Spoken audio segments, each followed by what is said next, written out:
দেখো এখানটায় মেয়ে ঘুমিয়ে আছে, এখানে মেয়ে ঘুমিয়ে আছে। আর দেখো বাচ্চাকে নিয়ে যে জায়গাতে যাচ্ছে একই সমস্যা হচ্ছে। আমার বাচ্চা অটিজম, তোমাদের সকলের কাছে প্রার্থনা করছি ওকে সুস্থ করার জন্য প্রচুর প্রচুর টাকার প্রয়োজন। এখন আমি কি করব? আমার বাবা যে আমাকে বিয়েতে যে সোনার গহনা দিয়েছিলেন এগুলোর কিছুটা হলেও আমার কাছে এখনও আছে, আর কিছুটা কিন্তু আমার স্বামী নিয়ে নিয়েছে।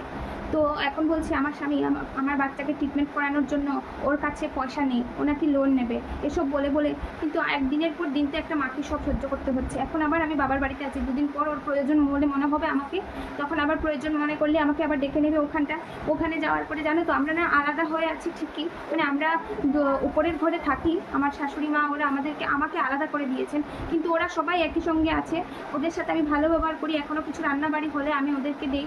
আর আমার স্বামী কিন্তু ওদের মা বাবাকে কিন্তু দেখে, এখনও দেখাশোনা সবটাই ওর উপরই দায়িত্ব আছে। কিন্তু আমার শাশুড়ি মা আমার ছেলেকে এখন দেখে রাখছে বলে এত বেশি মানে আমাকে জ্বালাতন করছে, বাড়িতে আসলে মাও পারছে না, আমি এটা দেখে বুঝতে পারছি।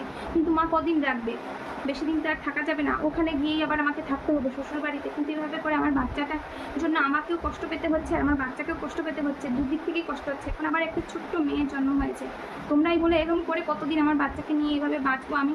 ওর কি কোনো ভবিষ্যৎ নেই? ওকে সুস্থ না করলে কি আমার বাচ্চা সম্ভব হচ্ছে?